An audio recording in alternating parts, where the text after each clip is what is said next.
Welcome everyone. It's wonderful to see so many people here joining us today and just taking a little bit of time out of their day to listen and hear some words from someone as amazing as Andrew Bishop, who we're lucky to have joining us. So thank you, Andrew. It's wonderful to have you.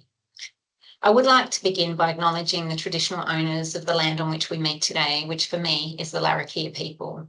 I would also like to pay my respects to elders past and present. I acknowledge the profound impacts of domestic violence on individuals, families, and the wider community in Australia. I support initiatives aimed at preventing domestic and family violence and creating a space where everyone feels safe and supported. Finally, I wish to acknowledge that we all come from different places and have different circumstances. I respect and welcome our collective differences, and I strive to create a space where all voices are heard and valued, and where everyone feels comfortable in engaging and participating. I do ask that you turn off your microphones for today's session. There will be lots of opportunity at the end to ask Andrew questions, and that's when you can turn on the microphone or put your questions in the chat, and I would really encourage you to be thinking about different questions throughout the session. Please turn on your video though if you can. It's always nice to know that you're talking to people. So if you do have the chance to turn it on, and I know some of you will be eating your lunch, but it would be great to see you. Please note that the session will be recorded and it will be available to view after the session on the Animico YouTube channel or via the Animico website. On Tuesday the 4th of August from 9 to 10 Australian Central Standard Time, we're fortunate to have Susie Whitfield joining us online. The session will explore what it means to thrive in today's fast-paced and often challenging environment. The key focus areas for the session include understanding and working with emotions, developing more helpful thinking patterns, and prioritising rest and recovery as a foundation for wellbeing and performance. And if you're interested in knowing more about that, please feel free to reach out to me or have a look on the Animico website. We have the first Mind Your Melon check-in session on Thursday, the 6th of August from 11 till 11:45 Australian Central Standard Time. We'll again be joined by Susie Whitfield, who will share her insights into mental health resilience and work with you on a tool. On Friday, the 14th of August, we'll be joined by Ruth Marchek-Greaves, who is giving a session on One Health. And on the 19th of August from 12:30 to 1:30 Australian Central Standard Time, we will be joined for our next Biosecurity think tank with Dr. Bonnie Cummings. And Bonnie will talk about different approaches to effective engagement with remote communities, particularly remote Indigenous communities. For those who are involved in this year's mentoring program, the training will commence on the 28th of August. And if you haven't heard about that, please feel free to contact me. As I mentioned, if you're interested in our upcoming events, please check out the What's On page on the Animico website.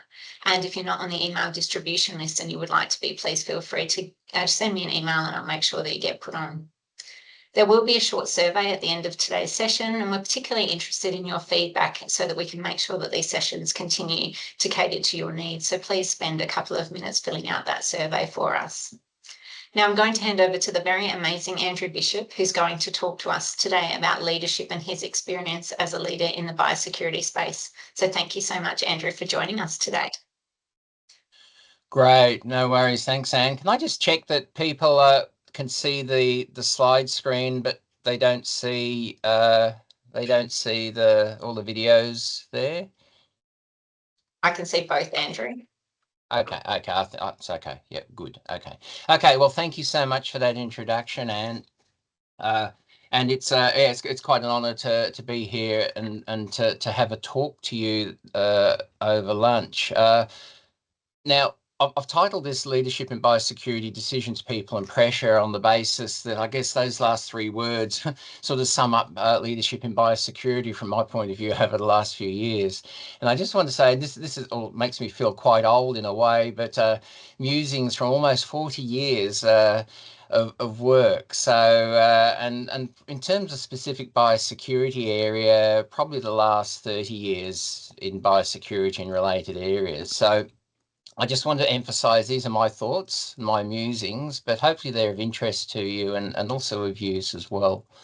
So without further ado, so I talk about in the beginning. So approximately 1987 was when I got my first serious job. And when I say serious job, it's sort of I'd graduated, I'd done the mandatory trip to Europe and all that sort of thing. So I was sort of getting a bit more focused on the career.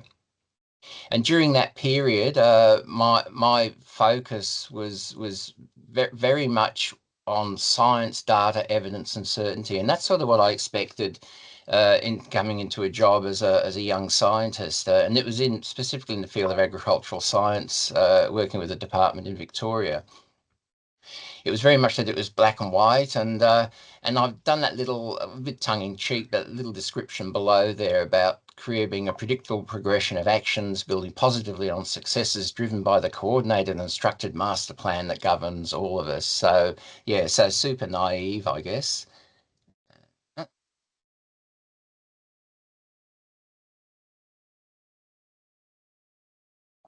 But it didn't take long for really, it was just sort of a few months into the work that I was doing, and it didn't take too long for me to realize that it wasn't like that, and my job wasn't going to be like that. And sort of over the years, as I progressed through various jobs, I realized that it was a lot more about, and this is particularly in terms of leadership and definitely in the biosecurity leadership area, these sort of 5 leadership dynamics came to the fore. And this was very much, it was all about people, time, decisions, risk, and uncertainty. And these sort of career characteristics, from my experience, became increasingly dominant, sort of, through management and through becoming a leader, and definitely in the biosecurity area. And that's really I want to focus my talk about today, on those 5 leadership dynamics. But before I do that, I did try and think, what's a good way to sum up biosecurity leadership in particular? And that's what I came up with, is the ability to make good decisions when certainty is impossible. And hey, that I think really in all of this is the thread. It's the thread through what I'll be talking about today, but it's also the thread through the experience of biosecurity leadership. So let's jump into the first of those dynamics, and that being people. And look, the first thing that I can say, and I'm sure all of us can relate to, is that you have to respect your people and they respect you. And you're not just respecting your people to get that respect back, but you always have to have the backs of your people as well. But it's important not to shy away from difficult conversations as well. So you build this relationship basically with those you manage, those you lead. And when you do have to have difficult conversations, building up that respect and that trust really helps that, and really aids that. So that in my mind is really important. And this is, I'll talk about Stephen Covey's 7 Habits of Highly Effective People a little later, but one of the habits which has really struck me and is really important in terms of how I've related to people is this idea of seeking first to understand and then to be understood. And that's all about listening. So, I think probably one of the greatest leadership skills you can develop is the art of listening, and then putting your points forward within that context. But you have to have that understanding of those around you first. Of course, be the best example you can to your staff and those around you. When you're in a leadership role, in a management role, you're being observed all the time, even though you may not be aware of it. But leadership is contagious. So people do what their leaders do. So, if you're a bad leader, if you're cutting corners, or there's a lack of ethics there, that spreads throughout the work group, and is quite polluting. So, good leadership is a lot more than just being about yourself, but it's about others as well. And this is an important one. Be true to yourself and do the right and fair thing, even when no one's watching. And I think really that's the true test as well. You don't go out there. It's not a pretense in terms of what you do. It's actually how you live your life. And I think that's critically important. And that feeds through to genuine, quality, good, positive leadership. And this is the first of the infographics. So obviously this presentation will be available afterwards with the infographics, but they're really useful in pulling my talk together, and they capture them pretty well. So feel free to make use of these as you wish. But what I like there is that the summary of what I've just said. Leadership of people is all about respect, trust, providing example and integrity. And I think that bottom line wraps it up well. Strong leadership cultures are built on those four characteristics.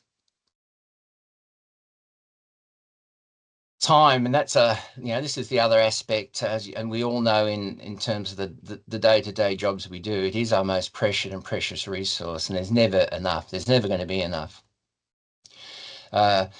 Time, having no time is no excuse for not making a decision. I'll talk about decision making shortly, but delaying a decision is a decision, and that's something that's always important to remember. And time is a leader's biggest pressure point, so its effective use is essential. One of the biggest skills that I've found, probably, and it was fairly quickly going into fairly busy work areas, is the ability to understand prioritization. There's a whole range of tools to do this. Eisenhower matrix, which you may not be familiar with. I've got a copy which I'll just refer to in a minute, but that's been a tool which I've used for at least probably most of my working career. But this is an important one. As a leader and as a manager, time allocation to and for your staff is the highest priority. And that's often one of the biggest challenges amidst a whole range of competing priorities, demands externally, demands from above, demands from ministers, demands from whoever. But as a leader and a manager, your people are the most important, and you have to give them the time. It is such a high priority. And that's the Eisenhower matrix. That's quite a nice representation of it, but it's just a simple 4x4 matrix. Most of us get caught up in the quadrat 1 at the top corner there, the do it now. That's where we lose a lot of time. We probably don't focus enough on quadrat 4 in terms of getting rid of a lot of stuff that we don't really need to do. I'm not going to talk about delegation, but a good leader, a good manager should be able to delegate effectively. But leadership falls into that quadrat 2. Honing the skills, developing, might not be urgent, but it's extremely important. So you need to allocate time for your leadership skills development. Just as I go through, if anything's awry, I can't see, for some reason, I can't see the video screens now.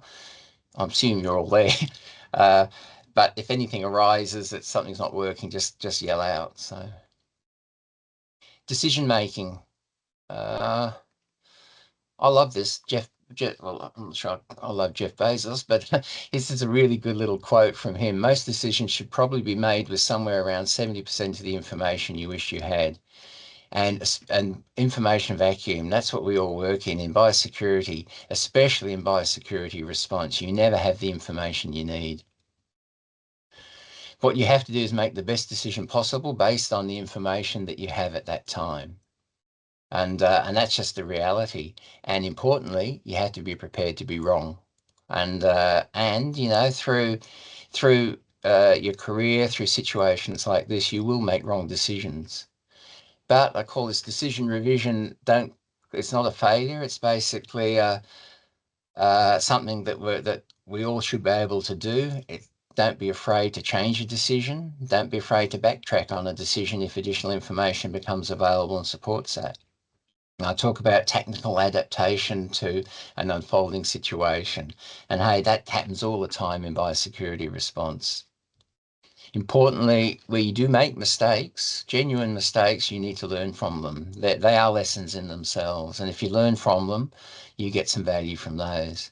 And of course, this important one, accountability. As a leader, as a manager, as a leader, you need to own up to your mistakes. Well, I think everyone needs to do that anyway. But in those sorts of roles, if you do make a mistake, you own up to it, you're accountable. That really generates the trust of all of those around you. And the bottom line there, strong decision makers act, adapt, learn, and take responsibility. And that's so true. And so the risk is a leadership dynamic. Risk is ever present. biosecurity practitioners, we live with risk. So it's really all about risk mitigation. And when we think about it, the whole biosecurity system, you know, that's what it's based on.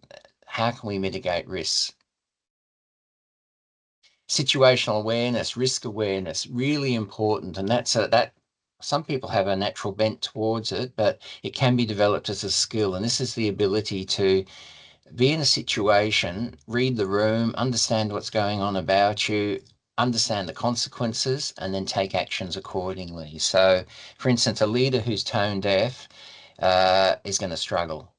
You have to sort of develop those sorts of awareness skills, really important. Obvious one there about risk being multifaceted. And I would argue that it exists constantly, and it is always being created in biosecurity situations, but we look at mitigation. And to be blunt, you know, leaders, especially in biosecurity, that fail to understand the risk environment are most likely to fail. And once again, the wrap up there, strong leaders recognise risk early, they respond wisely, and they build resilience. So that's really important to keep in mind, especially in the biosecurity area. So the final leadership dynamic on uncertainty. Uncertainty is a luxury we're unlikely to experience as a biosecurity leader. So say you'll never have enough information to be 100% certain. Think of Jeff Bezos's quote. And the best leaders do make decisions while lacking certainty. And that comes back to my original quote at the beginning, that it is all about making decisions in uncertain situations. And this would be the greatest weakness, is the illusion of certainty. If you feel a situation you're in which you're making a decision, you're certain of it, yeah, that's a warning bell.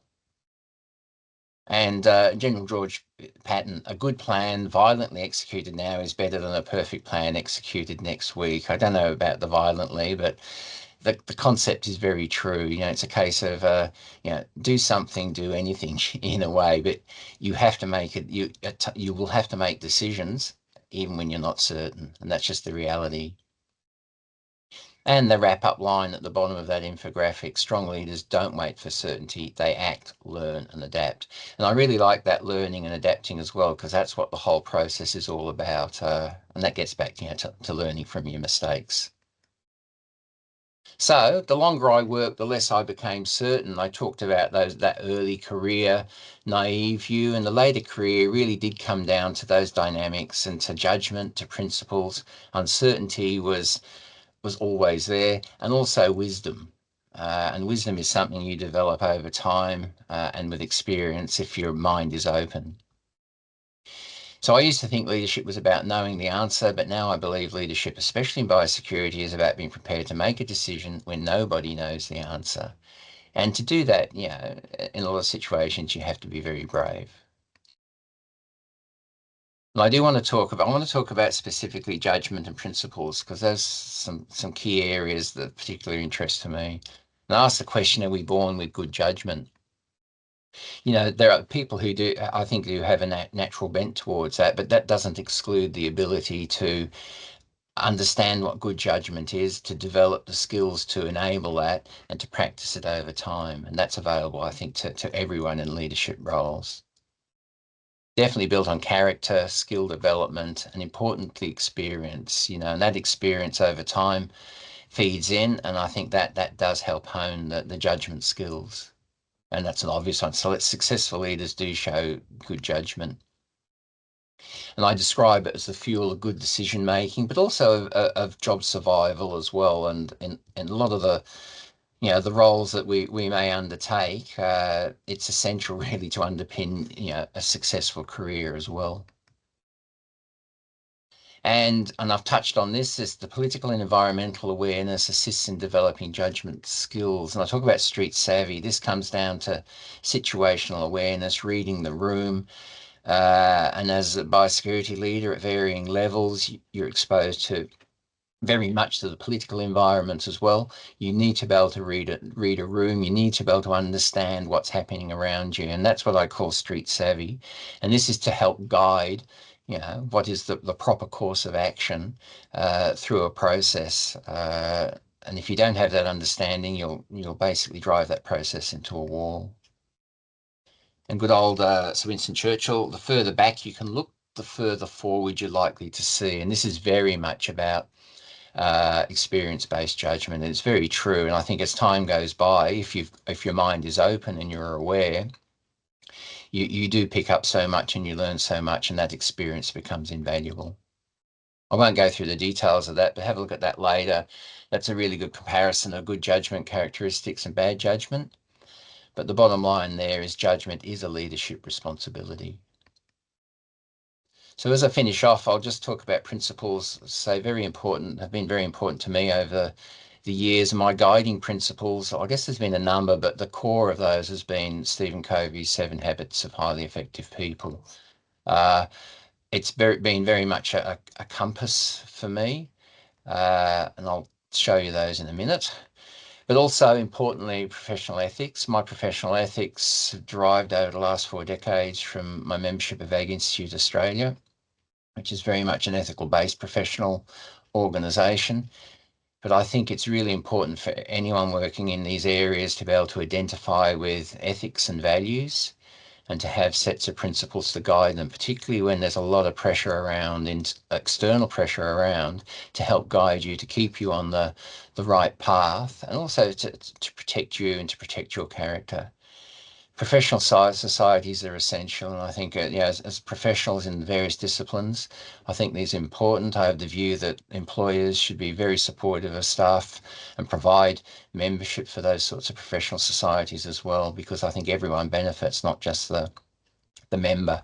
And from those professional societies, you can draw your ethics, and you can also draw a whole range of competency aspects as well. Mentors, make mention of this. Mentoring as a mentor, experiencing mentoring as a mentee. I've been in both roles over the last nearly 40 years, and it's been invaluable. And that's been formal and informal programs. I'm currently really pleased to be involved as a mentor in the NABS mentoring program. Have been the last couple of years. And as a mentor, I've gained hope my mentees are gained some value, but I've gained great value from dealing with them and having that sort of relationship. So that's a really important part, I think, of sound leadership. You've probably gathered I've put this through, but I reiterate, respect your people. They're not resources, they're people. As a leader, your people's well-being is your priority, and that's always the case. And I've always viewed the manager role and the leadership role as well as being an enabler for my people, for those that I lead, for those around me. So you need to be able to support your people to grow and flourish. Everyone benefits, and you need to allow that. And it's a really good feeling, for people that you've recruited, to see them go on to bigger and better things and to make really big inputs in, and to know that you've had a role in that. And that's probably one of the biggest, I think, positives of leadership. I won't go into that, but when you see the infographic, it's a nice summary. I recommend the book, 7 Habits of Highly Effective People, but hey, it's a bit of a dry read. There's some good stuff in there, but if for nothing else, just taking a look at this sort of infographic, it really captures the essence of it, and you can see how they can be some really good principles. So the leadership toolbox, skills are your tools. Competency maintenance beyond formal training is essential, and your professional societies come in there. And I really encourage accreditation, which is a nice vehicle for competency and competency programs, and seeking out and adopting professional accreditation, I think, is really important. That's what I've done sort of over the years. Also identifying what tools are useful, what works for you. Are you a visual person? I'm a visual person. For those who have known me for a while, I love mind maps, and I mind map everything. It's a really good skill, but if that works for you, that's a great tool to have in the toolbox. Then there's the technological tools. And, the key thing there is always be open to new ways of doing things, and don't fight change, accept it. The flavour of the month we all know is AI now, and it's, grasp it, look at it, throw some of it away that's not useful, but if there's stuff that's useful there, adopt it and make use of it. And this sounds a bit heavy, doesn't it, in rereading it, but the toolbox you establish and fill becomes your later career repository of wisdom. We haven't spoken much about wisdom, but that's a key side benefit of being aware in leadership that you do build up wisdom, and your toolbox carries that as well. So that's I thought that's a nice little infographic that summarises that. So just in closing and to take away, determine your legacy as early as you can, but don't lock yourself in. Life planning skills, I think, are essential, and success by chance, I think, is rare. But principles and ethics are your mainstay. They're your compass. You need them, particularly in pressured situations as well. And respect and support your people, and lead by good example. And diversity is beautiful, and that's the whole thing in all of this. Diversity is a critical component in the areas that you work as well, and you get so many benefits from that. And as I've mentioned that before, but their success is your success. So enable people to grow, enable them to flourish, support them, and be joyful about that. So pay attention, respect, dignity, fairness, and equality. These are essential considerations of a good leader. So just in closing, just that little mention, Australia's future and present biosecurity leaders are already in this room. And I like this: protect the future and lead with wisdom. Wouldn't that be good? Thanks a lot.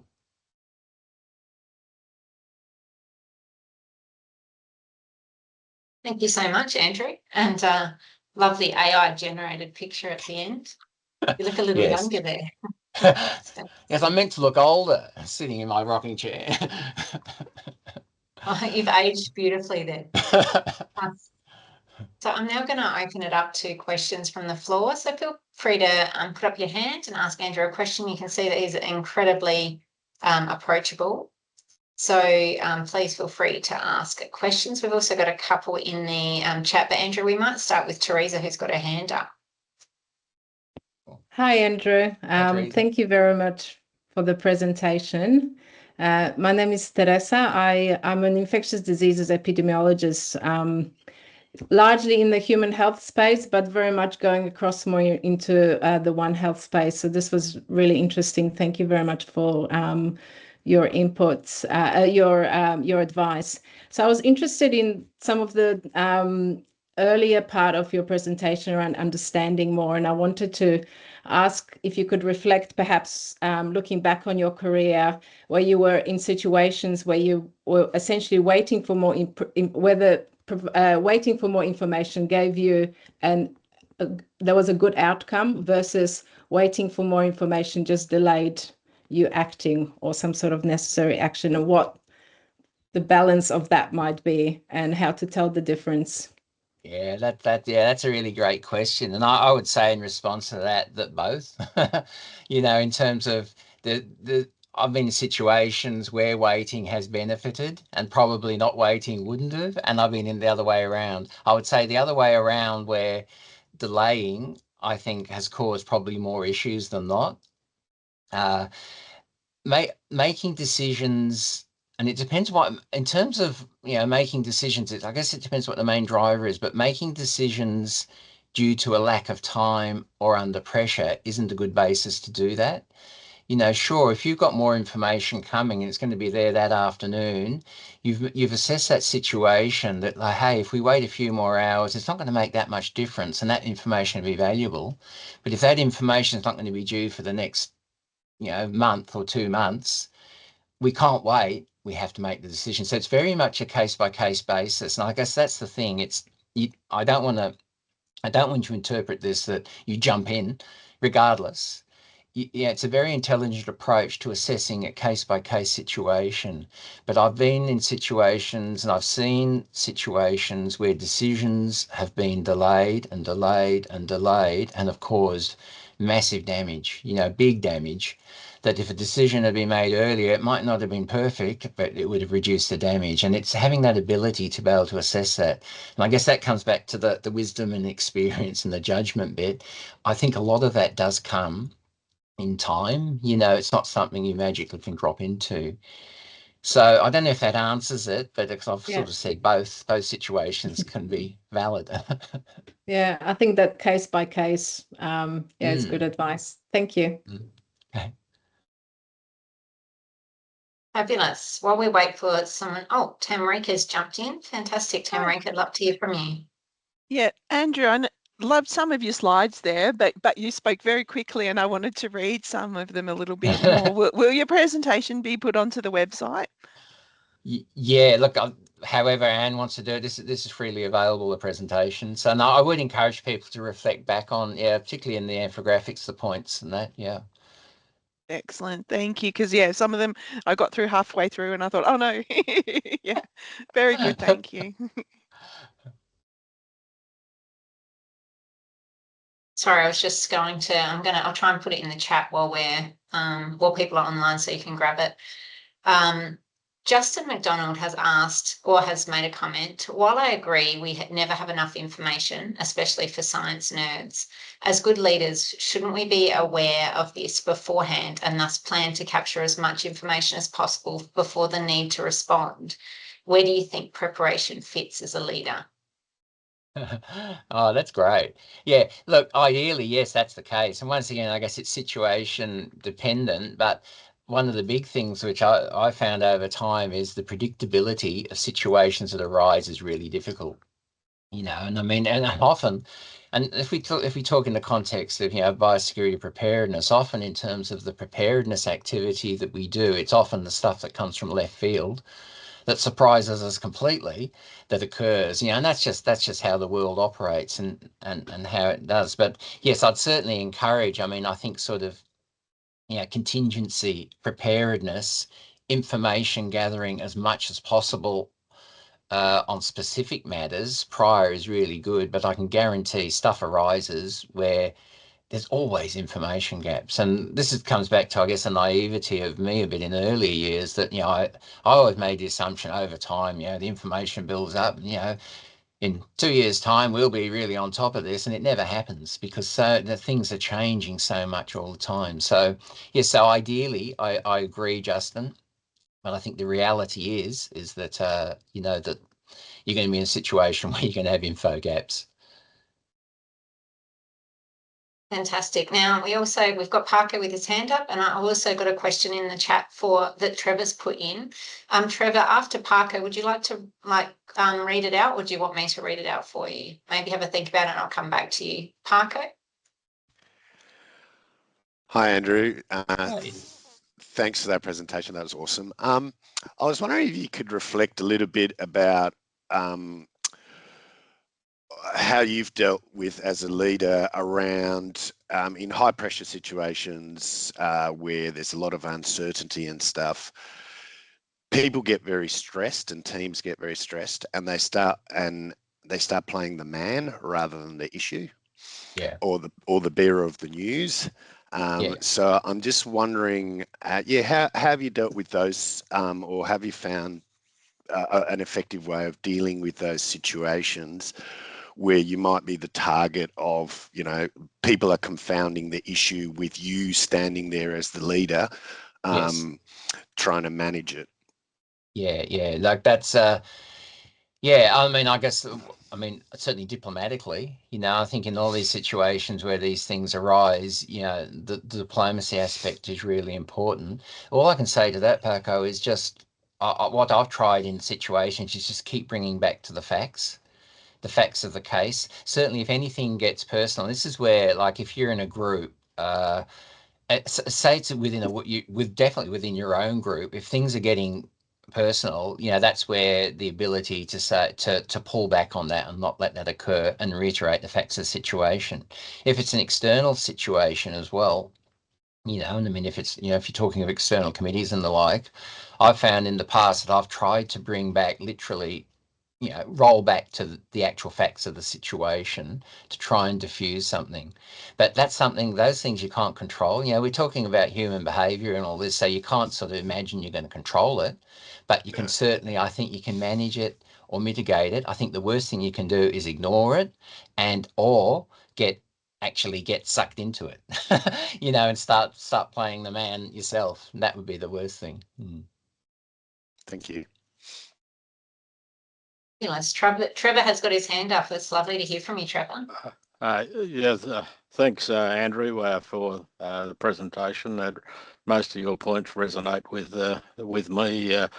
over a long period of time as well. But I suppose my question was around conflict, and it was a bit of, I suppose, a follow-on from Paco's aspect. Yeah, I've always felt that people like yourselves, particularly when you were the Chief Biosecurity Officer in Tasmania or whatever, that, and I'm sure Susanna and others who might be on the line in the same situation, you're caught in the middle between your boss, the treasurer, saying you can't have this money to do an incident, and you've got industry kicking you in the kneecaps saying you've got to do more. And the question is, how have you dealt with that sort of conflict?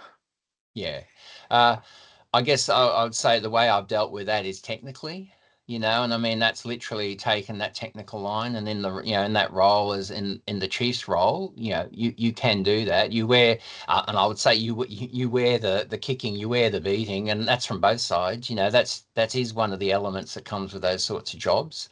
But once again, you don't get sucked into it. You deal with it, and you keep representing the technical facts. And ultimately, and if you're talking in the political side of things, this is where the political savvy aspect comes in. You're not political in your role, but you need to be aware of the political environment and the political consequence and the mechanics.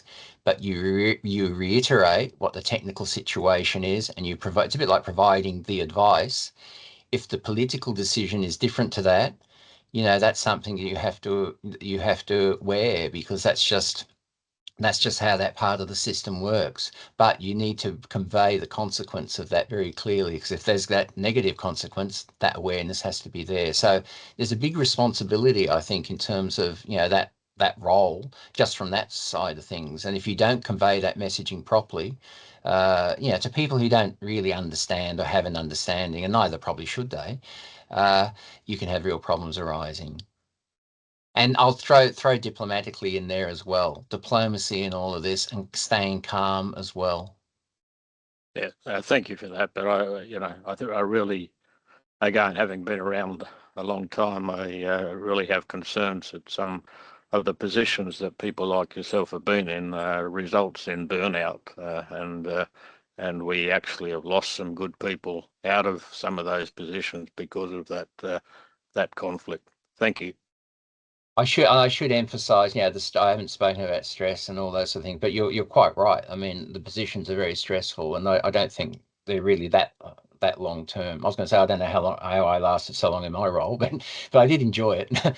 But nevertheless, that is very true. So even in stress, stress management, a focus on those sort of aspects is really important in the roles as a leader. Thanks so much, Trevor. Justin McDonald has also asked, can you recommend any mind mapping tools? I'm very big on mind maps and have them all over my whiteboard, office walls, etc. But as an ideas person, I have endless outputs and I'm running out of wall space. Any app recommendation? Oh yes, I think it is called Mind Map. I've used software for years. I can't think of the maker of that, but I think it is called Mind Map. But it's fantastic software I've just used for years. Yeah. Can I convey that information perhaps a little later, like the link to their website? I'll probably of course, think of it thanks, in a minute. Andrew. Yeah, but that I highly recommend that. As I say, it's been at the core of mine. But yeah. Thank you. Okay. Any other questions for Andrew? We've got plenty of time. So really great, John. Lovely to see your hand up. Thank you. Good day, Andrew. How are you going? John Moore Hi, from John. Ag Department over in Albany. Yep. I was going to say, if you could reflect back on your own career, and I look around the group here, and there's lots of very young faces there, well, compared to us. And when's the appropriate time to shift from government into the private industry, as you've gone through? And did you do it too late or too early, or what's the trigger? Hey, I'm really a career public servant, I guess. Going through, and I mean, having retired from the department and starting my own consultancy has been a really good experience. I don't know. I think it comes down to the person themselves. But I always had this. Maybe it started from that naive view, but the whole concept of public service and delivering on stuff where you can make a difference and that sort of thing, that has appealed to me right through my career, and I've been quite happy to be a public servant, through that period. The experience I'm having now privately is equally as really good. So for me, it worked well late, but and don't forget going the other way as well. People starting into the private sector and across the government. What I do think is important. I did work for a short time in the private sector, but I think it's important that anyone in their career ideally can have experience of both. You build up a bit of an understanding of how the public sector side of things works as well as the private sector, and I think that's quite valuable. So, yep. Thank you. Fantastic. A great diplomatic answer.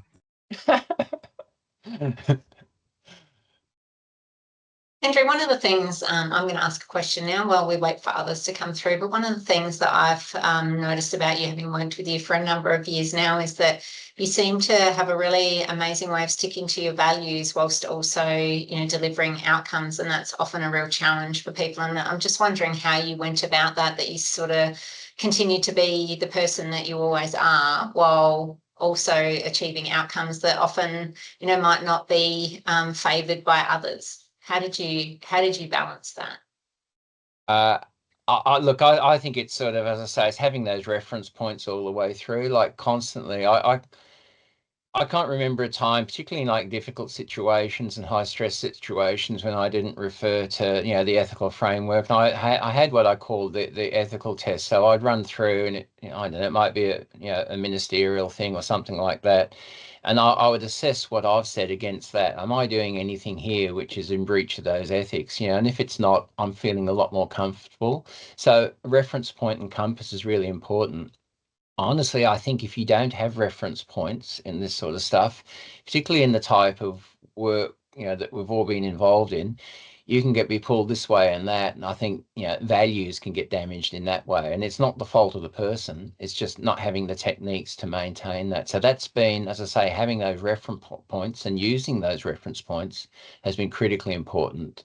And that's also added to, I guess, the levels of confidence and to a degree calmness in terms of what you provide is valid, and you're doing the right thing. And that in itself delivers a lot, irrespective of if there's the wrong thing happening around you, at least you're on the right path.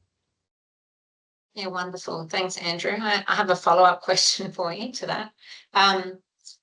One of the things that I also, I guess, really respected about you when we worked closely together was the fact that you were constantly learning. So you're always looking at what you could do better. And I guess I'm really thinking about when you stepped into the chair role for Plant Health Committee, and you really took the Plant Health Committee on a sort of a path that you had felt, that you were learning as you were going. I'm just wondering how you kept that coming into your work. How did you keep learning while you were going?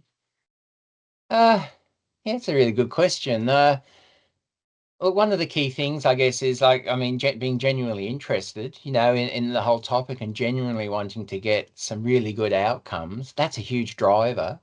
And the way you get good outcomes is that continual learning and picking up on things and picking up on skills and picking up on knowledge. So I think it's the commitment, I guess, and it's why you're doing it, really. Like if I'd taken on that role, geez, I wish I wasn't being the chair and I couldn't care less about this, nothing really would have happened. So you have to enter it with the right attitude, and it has to be a genuine commitment. Yeah.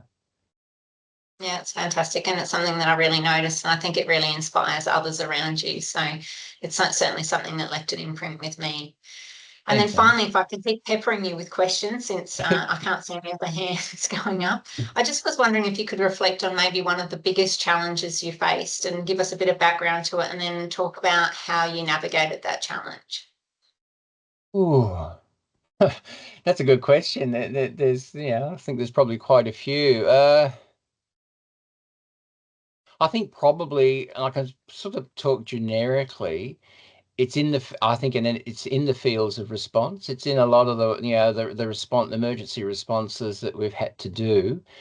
And the biggest challenges I've found has been the lack of understanding around it, I still find that the case, and if you talk from a political point of view, there's still very little real understanding of what biosecurity is and the importance of it. What's the importance of preparedness? So one of the biggest challenges within Tasmania in the earlier years was actually getting support for preparedness activities, for having people trained and that sort of thing. And that changed over time. And that wasn't just due to me, that was due to a whole range of people. It was due to external factors occurring.